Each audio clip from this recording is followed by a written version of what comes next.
Hi friends, welcome to Jaya's garden. அடுத்த round இங்கே பாருங்கள், மண் கலவைக்காக எல்லாம் தட்டி போட்டாச்சு. இப்போ இந்த 2 ட்ரம்மும் வந்து என்ன இருந்த ட்ரம்மு, பெரிய ட்ரம்மெல்லாம் நான் கொட்டி போட்டிருக்கேனே நீங்கள் நினைக்கலாம் இல்லையா. இது வந்து நமக்கு வந்து வச்சதில் ஃபெயிலியர் அப்படின்னு ரொம்பவே இல்லை. ஃபெயிலியரான ஒரே 2 செடி. ஒன்று வந்து என்னுடைய குழந்தைகள் வந்து எனக்கு கொடுத்த வாட்டர் ஆப்பிள், அதுவும் ஸ்டார் ஃப்ரூட்டும் நமக்கு ஃபெயிலியர் ஆச்சு. அந்த 2 ட்ரம்மு ரொம்ப நாளாக சும்மாவே இருந்தது. ஸோ அதை தான் இப்போ வந்து ரீபார்ட் பண்ணி மண்ணெல்லாம் ரெடி பண்ணி வைக்க போகிறேன். ஏன்னா நமக்கு இப்போ புதிதாக ஒரு தோழி கிடச்சிருக்காங்க.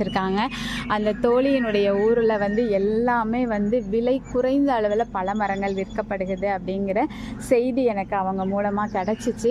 மற்ற பக்கம்லாம் நம்ம அவ்வளோ ரேட்டு போட்டு வாங்கிட்டு இருக்கோம், ஆனால் இங்கே வந்து ரொம்ப கம்மியாக இருக்குது. ஸோ அவங்கக்கிட்ட நம்ம கேட்டிருக்கோம், அவங்க விரைவில் வாங்கிட்டு வந்து தரேன்னு சொல்லியிருக்காங்க. அவங்க தரும்போது உங்களுக்கு நான் அவர்களை பற்றிய, அவங்களும் சேனல் வச்சுருக்காங்க, ஸோ அவர்களை பற்றிய முழு விவரமும் சேனலுடைய நேமும் அப்போ நான் தெரியப்படுத்துகிறேன். அப்போ நான் அதை பற்றின அப்டேட்டும் உங்களுக்கு கொடுக்குறேன். அது வரைக்கும் சஸ்பென்ஸாக இருக்கட்டும். மிக விரைவில் அவங்களும் ஒரு நாள் நம்ம தோட்டத்துக்கு வந்து தோட்டத்தை வீடியோ எடுத்து அவங்களோட சேனலில் போடுறதுக்கு ஆசைப்படுறேங்கிற செய்தியையும் சொல்லி அனுப்பியிருந்தாங்க மற்றொரு தோழி மூலமாக. ஸோ அதுவும் விரைவில் நடந்தால் உங்களுக்கு நான் தெரியப்படுத்துகிறேன்.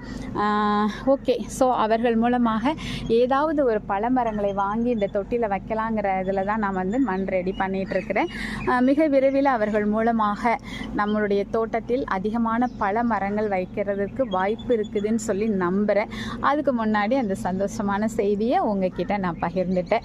நீங்களும் அவளோட வெயிட் பண்ணிகிட்ருப்பீங்க, என்னென்ன பழமரங்கள் வரப்போகுது அப்படின்னு சொல்லிட்டு. ஆனால் மண் கலவை போடுறப்பையும் ட்ரம்மு வாங்குறப்பையும் வீட்டில் ஒரு போர்க்களம் நடக்கும். திட்டு வாங்கணும்.